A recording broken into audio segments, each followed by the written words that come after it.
ನೀವಿಲ್ಲಿ ಫುಟೇಜ್ ಅಲ್ಲಿ ನೋಡ್ತಾ ಇರಬಹುದು. ಇದೀಗ ನಮ್ಮ ಒಂದು ಗೋಪಿ ಆನೆ ಮತ್ತೆ ಇನ್ನಿತರೆ ಆನೆಗಳು ಕೂಡ ಇದೀಗ ದಸರಾ ಗಜ ಪಯಣಕ್ಕೆ ದುಬಾರೆ ಕ್ಯಾಂಪ್ ಇಂದ ಹೊರಟಿವೆ.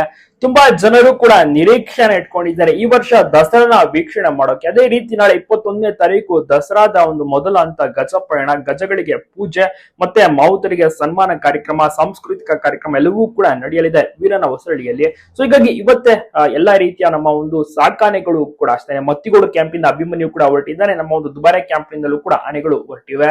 ಬಹಳಷ್ಟು ಚೆನ್ನಾಗಿ ನಾಳೆ ಒಂದು ಪೂಜೆ ಅದ್ದೂರಿಯಾಗಿ ನಡೆಯುತ್ತೆ. ಸಾಕಷ್ಟು ಮಿನಿಸ್ಟರ್ಸ್ ಗಳು ಬರ್ತಾರೆ, ಅರಣ್ಯ ಅಧಿಕಾರಿಗಳು. ಸೊ ಎಲ್ಲರ ಒಂದು ಸಮ್ಮುಖದಲ್ಲಿ ಒಂದು ಗಜ ಪೂಜೆ ಎಲ್ಲವೂ ಕೂಡ ನಡೆಯುತ್ತೆ. ಅದಾದ ಬಳಿಕ ಒಂದು ಮೈಸೂರಿಗೆ ಆಗಮಿಸಲಿದೆ ಕಂಪ್ಲೀಟ್ ಅಭಿಮನ್ಯು ಟೀಮ್. ಮೈಸೂರಿನಲ್ಲಿ ಒಂದು ದಸರಾ ಈ ವರ್ಷ ತುಂಬಾನೇ ವಿಜೃಂಭಣೆಯಿಂದ ನಡೆಯೋದು ಗ್ಯಾರಂಟಿ. ಬಹಳಷ್ಟು ಜನರು ಕೂಡ ವೈಟ್ ಮಾಡ್ತಾ ಇದ್ದಾರೆ ನೋಡಕ್ಕೆ ಈ ಒಂದು ವರ್ಷದ ದಸರಾನ. ನಮ್ಮ ಒಂದು ಗೋಪಿ ಆನೆ ಆಗಿರ್ಬೋದು, ಕಂಜನ್ ಆನೆ ಆಗಿರ್ಬೋದು, ಇನ್ನಿತರೆ ಸಾಕಷ್ಟು ಆನೆಗಳು ಕೂಡ ದುಬಾರೆ ಕ್ಯಾಂಪ್ ಇಂದ ಹೊರಟಿವೆ. ವೀರನ ಹೊಸಳ್ಳಿಯಲ್ಲಿ ತುಂಬಾನೇ ಸಾಂಸ್ಕೃತಿಕವಾದಂತಹ ಒಂದು ಫಂಕ್ಷನ್ ನಾಳೆ ನಡೆಯುತ್ತೆ.